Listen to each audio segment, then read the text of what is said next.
బుజ్జిగాడు కూడా ప్రేమిస్తున్నాడు అంది విజిత నవ్వుతూ. శశిరేఖ ఆశ్చర్యపోతూ, ఏంట్రా బుజ్జి, నువ్వు ప్రేమలో పడ్డావా అంది పెద్దగా నవ్వుతూ. పిల్లలిద్దరూ ప్రేమంటే ఏంటో అర్థం కాక మామయ్య ఎక్కడో పడ్డాడు అనుకొని, ఏంటి మామయ్య నీకు దెబ్బలు బాగా తగిలాయా అని అడిగారు. అవునరా, చాలా పెద్ద దెబ్బలు తగిలాయి అన్నాడు వినీల్ పెద్దగా నవ్వుతూ.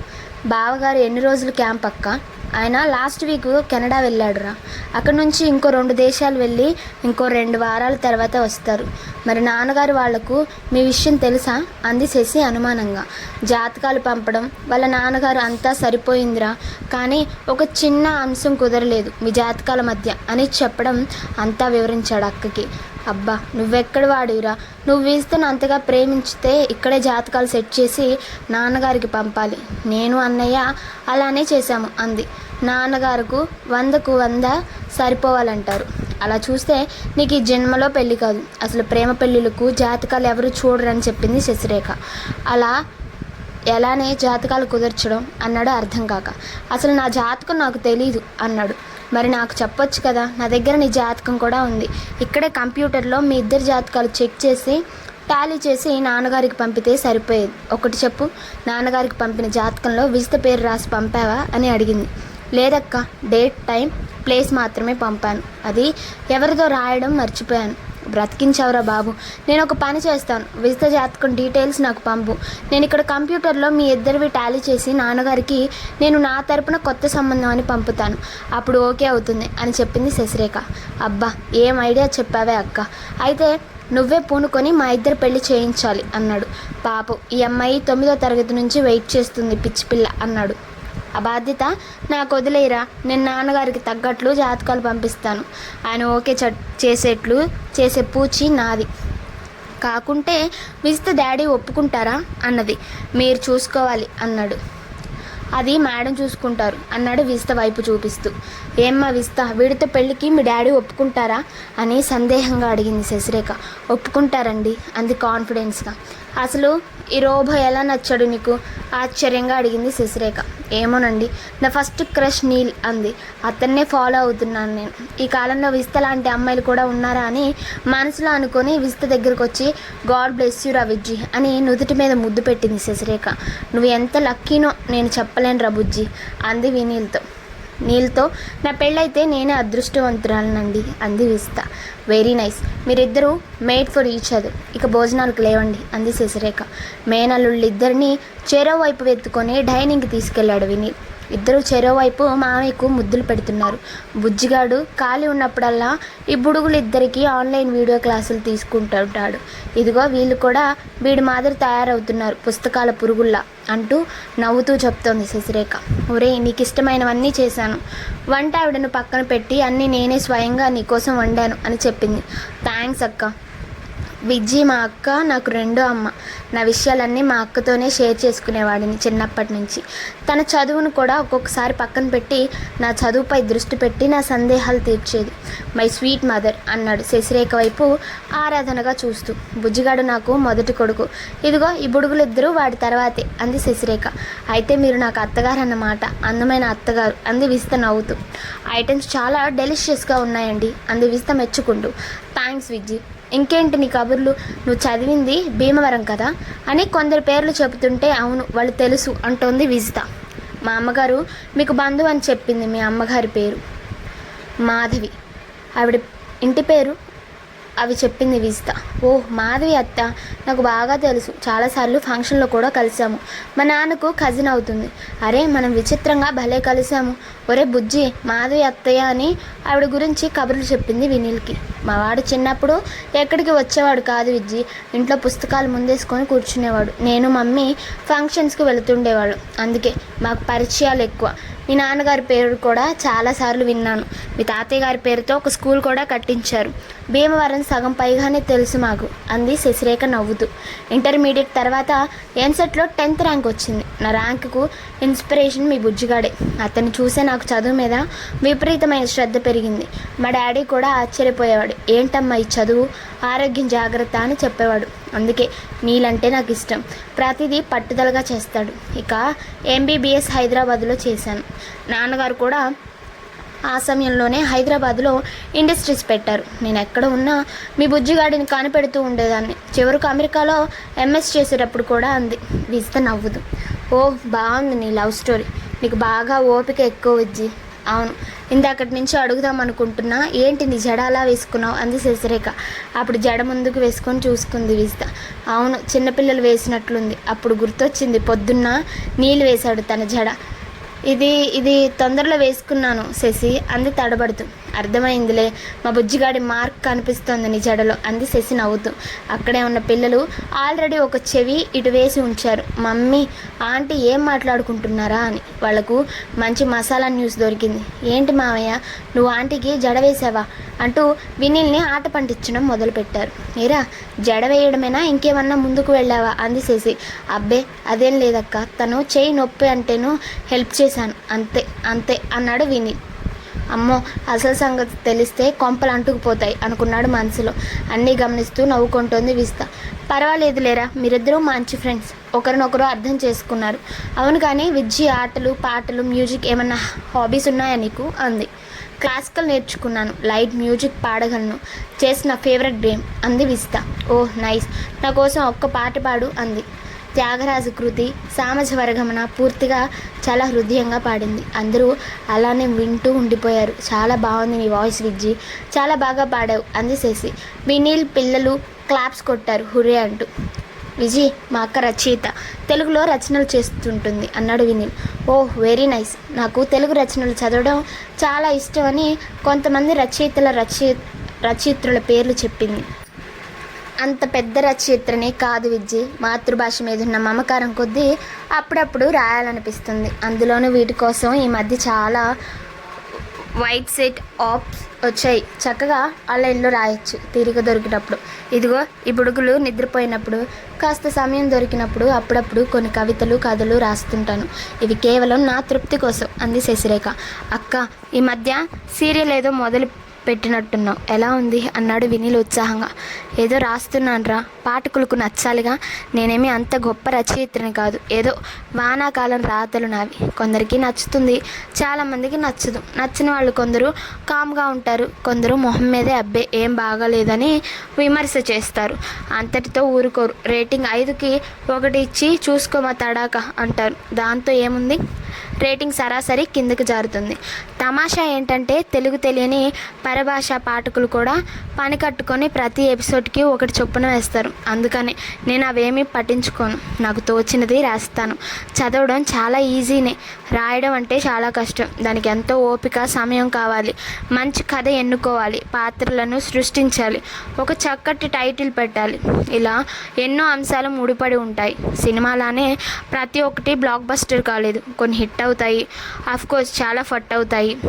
అబ్బా, నీ రచన వ్యాసంగంలో చాలా తత్వంగా ఉందక్క, ఇంత కష్టమని ఊహించలేదు సుమా.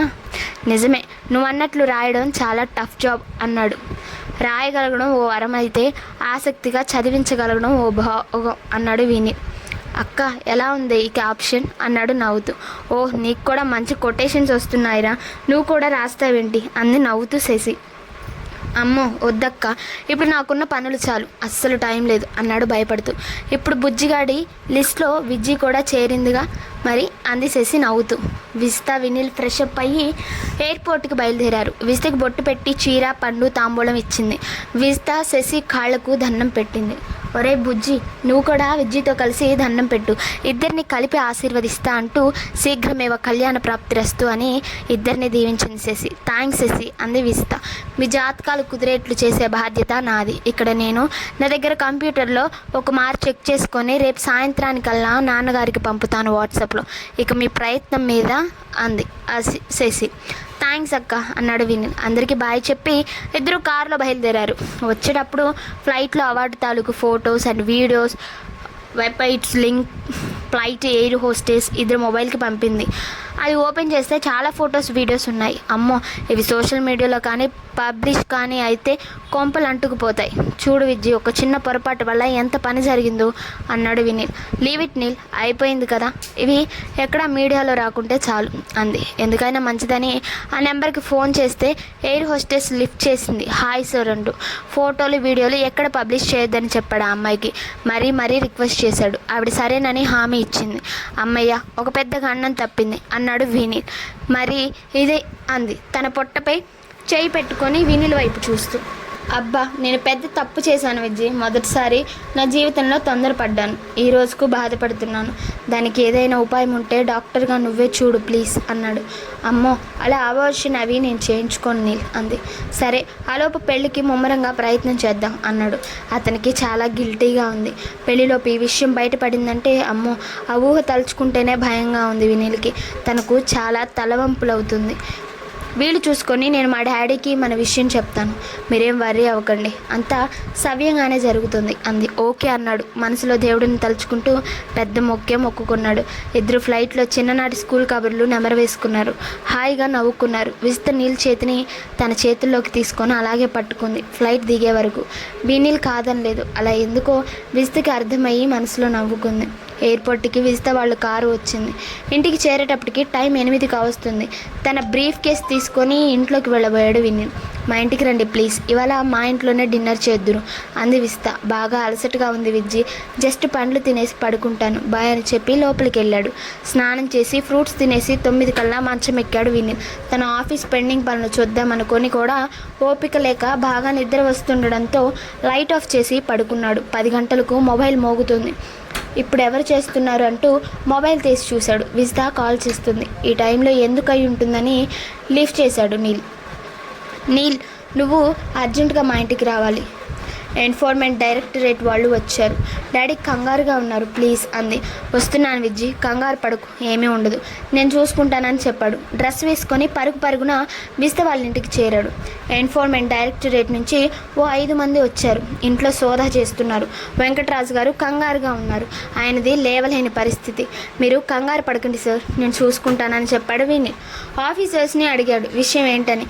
బిజీ ఇండస్ట్రీస్లో మనీ లాండరింగ్ జరుగుతోందని తమకు ఇన్ఫర్మేషన్ వచ్చిందని, అందుకే తాము వచ్చామని వారెంట్ చూపించారు. వినీల్ తన అన్నయ్యకు ఫోన్ చేశాడు. అతను బెంగళూరు ఎన్ఫోర్స్మెంట్ డైరెక్టరేట్లోని కమిషనర్, సీనియర్ IAS ఆఫీసర్ అతను. అన్ని వివరాలు అన్నయ్యకి చెప్పాడు. వినీల్ అన్నయ్య అక్కడికి వచ్చిన ఆఫీసర్కి ఫోన్ ఇవ్వమని చెప్పాడు. అతనితో చాలాసేపు మాట్లాడాడు.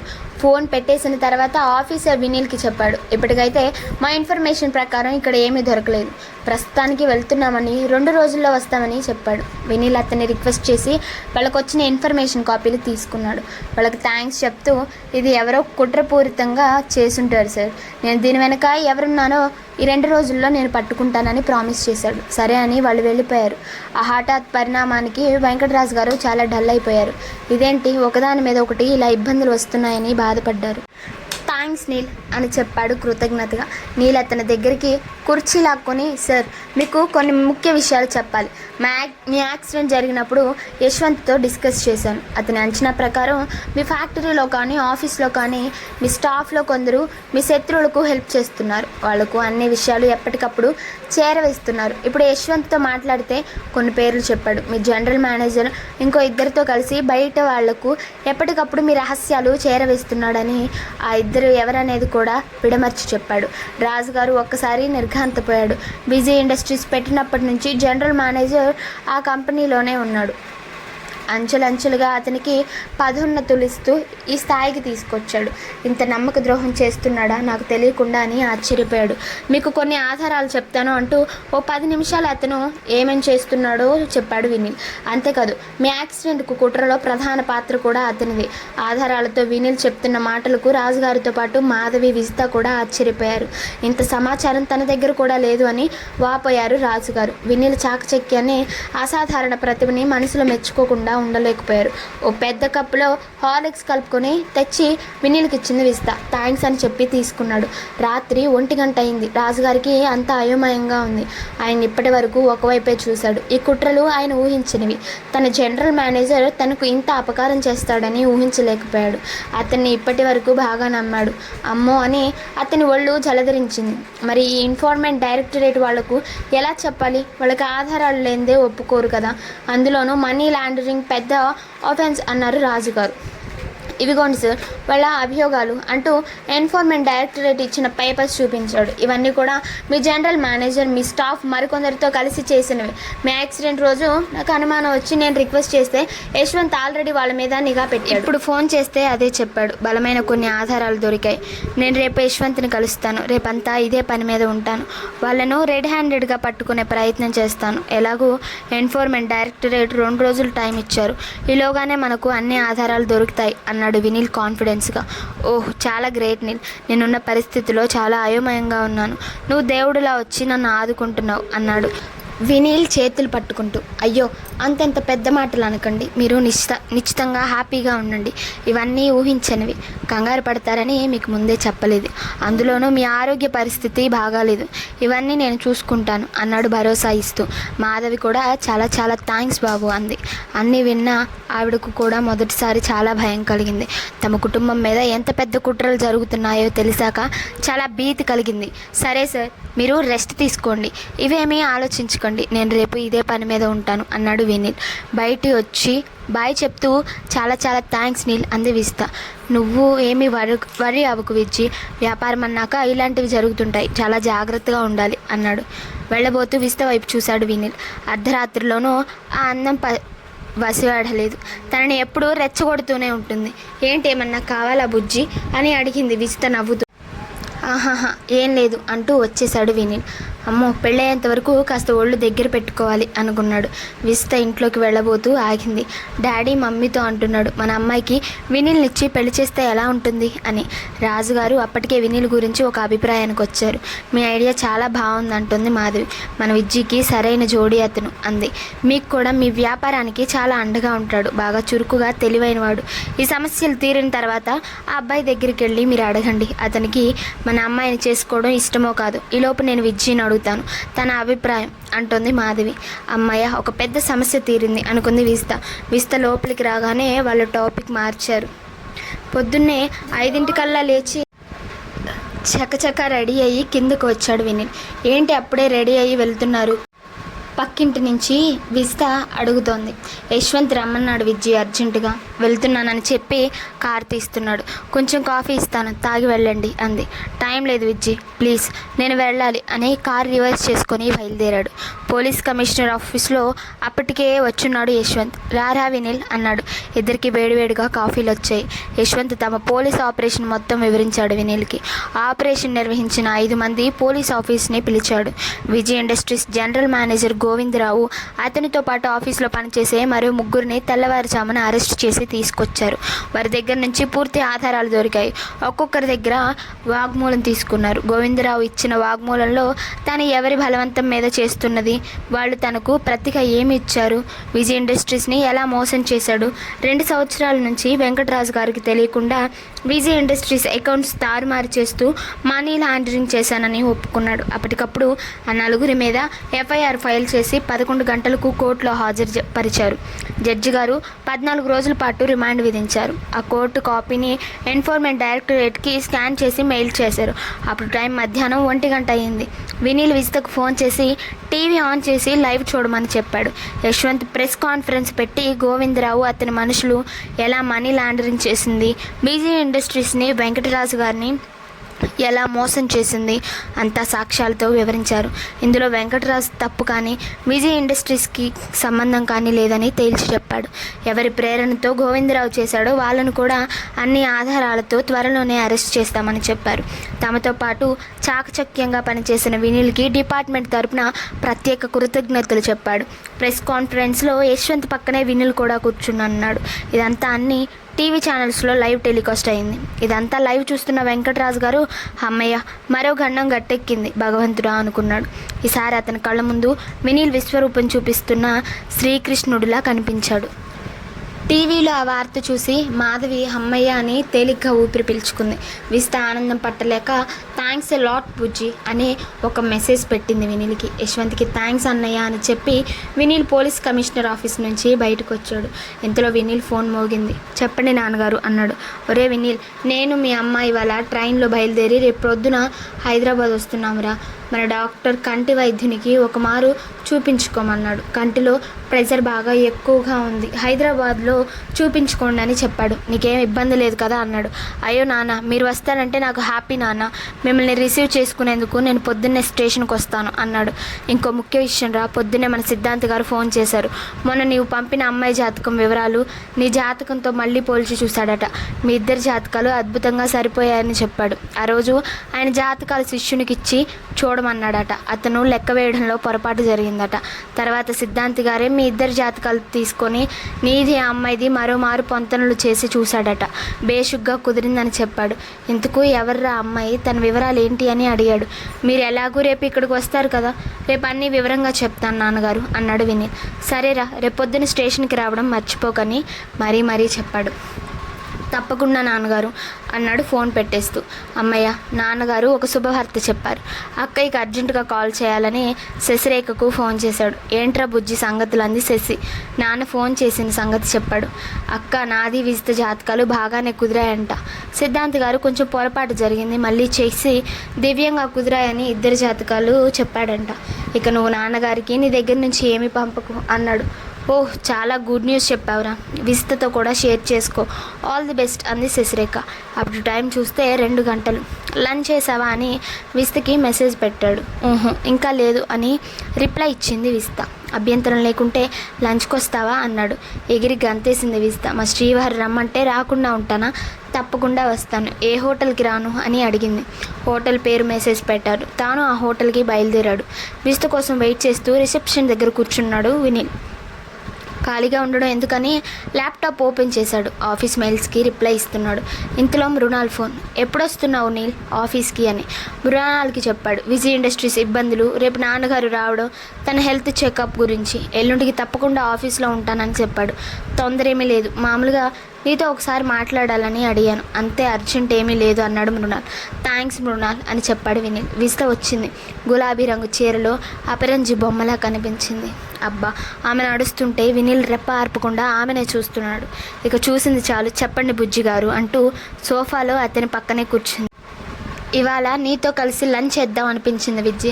కొన్ని ముఖ్యమైన విషయాలు కూడా నీతో పంచుకోవాలని పిలిచాను అన్నాడు. థ్యాంక్స్ బుజ్జి, నీ బుజ్జి షెడ్యూల్లో నేను గుర్తొచ్చినందుకు అంది. లోపలికి వెళదామా, లంచ్ చేస్తూ మాట్లాడుకోవచ్చు అన్నాడు. చెలో అంది అతని చేయి పట్టుకొని అతనితో పాటు తను లేస్తూ. మమ్మీ డాడీ చాలా చాలా హ్యాపీ నీల్, నువ్వు అంత పెద్ద సమస్యను సునాయాసంగా తీర్చావు. నిన్ను వాళ్ళిద్దరూ నన్ను నీకిచ్చి పెళ్లి చేసేందుకు నీ అభిప్రాయం కనుక్కోవడం కోసం మాట్లాడుకుంటున్నారు. నువ్వు ఇద్దరికి చాలా నచ్చావు అంది విజిత సంతోషంగా. ఓహ్, వెరీ గుడ్ న్యూస్ విజ్జి. మా నాన్నగారు కూడా ఫోన్ చేశారు గంట క్రితం. మన జాతకాలు పొరపాటున సరిగ్గా చూడలేదట. సిద్ధాంత్ గారు పొద్దున్న నాన్నగారికి ఫోన్ చేసి మన జాతకాలు దివ్యంగా కుదిరాయని చెప్పారట. ఆయన నీ వివరాలు అడిగారు. మా అమ్మ నాన్న ఇవాళ భీమవరంలో బయలుదేరి రేపు పొద్దున హైదరాబాద్ వస్తున్నారు. నాన్నకు కంటి చెకప్ చేయించుకోమని అక్కడ మా డాక్టర్ చెప్పారట. నేను అన్ని విషయాలు ఆయన ఇక్కడికి వచ్చిన తర్వాత వివరంగా చెప్తాను అన్నాను. ఓహ్, ఇది చాలా పెద్ద శుభవార్త నాకు. మన ఇరువురి జాతకాలు కుదరడం అనే పెద్ద విషయానికి శుభం కార్డు పడింది. వెరీ నైస్ నీల్ అంది మహా ఆనందపడిపోతూ. మామయ్య గారిని నేను తీసుకెళ్ళి చెకప్ చేయిస్తాను రేపు అంది విజిత. అప్పుడే వరుసలు కూడా కలిపేశావా చిట్టి అన్నాడు. మరీ కంగారు పడొద్దులే, రేపు ఆయన ముందు అలా అనను. మన పెళ్ళి అఫీషియల్గా అనౌన్స్ అయ్యేంత వరకు అలానే చేద్దాం అంది. ఈ సమయంలో మీ వాళ్ళు రావడం మంచిది. మా వాళ్ళు మీ వాళ్ళు కలిసి మాట్లాడుకోవచ్చు. రేపు అందరికీ భోజనాలు మా ఇంట్లోనే ఏర్పాటు చేస్తాను అంది. అమ్మ ఊరుకోదు. ఆవిడ తన చేత్తో నాకు వండి పెట్టాలని ప్రయత్నిస్తుంటుంది. నేను చాలా కాలం అమెరికాలో ఉన్నా కదా, ఆమె చేతి వంట మిస్ అయ్యాను. ఇప్పుడు కూడా హైదరాబాద్లో ఉన్నాగా, అందుకు ఎలాగైనా తన చేతి వంట తినిపించాలి ఆరాట పడుతుంటుంది. అయినా చూద్దాం, ఎక్కడైతే ఏముంది అన్నాడు వినీల్. ఏమో నీల్, నువ్వు మా విషయాల్లో బాగా బిజీ అయ్యావు అంది విజిత నొచ్చుకుంటూ. అయితే ఏముంది విజ్జి, నాకు ఇదొక అవకాశం, ఇష్టం కూడా అన్నాడు. సరే, నేను ఒకటి అడుగుతాను, చెప్తావా అంది. అమ్మో, కొంప తీసి మన హోటల్లో జరిగిన సంఘటన గురించా అని భయపడ్డాడు. అడుగు విజ్జి అన్నాడు భింకంగా. మన పెళ్ళైతే నువ్వు నీ ఉద్యోగం మానేసి మా ఇండస్ట్రీస్ చూసుకుంటావా అని అడిగింది. అమ్మో, నా ప్రియాతి ప్రియమైన సాఫ్ట్వేర్ కోడింగ్ వదిలేయడమా అన్నాడు ఫీల్ అవుతూ. మరి ఎలారా బుజ్జి, నేను ఒక్కగానొక్కదాన్ని. మా వాళ్లకు డాడీకి కూడా జరిగిన ఈ చేదు సంఘటనలు బాగా భయపెడుతున్నాయి. శారీరకంగా మానసికంగా ఆయన డల్ అయ్యారు. ఈ పరిస్థితుల్లో ఇంత పెద్ద బిజినెస్ చూడాలంటే నేనైతే అస్సలు చూడలేను. నువ్వు ఒక్కడవే ఒంటి చేత్తో నడపగలవు.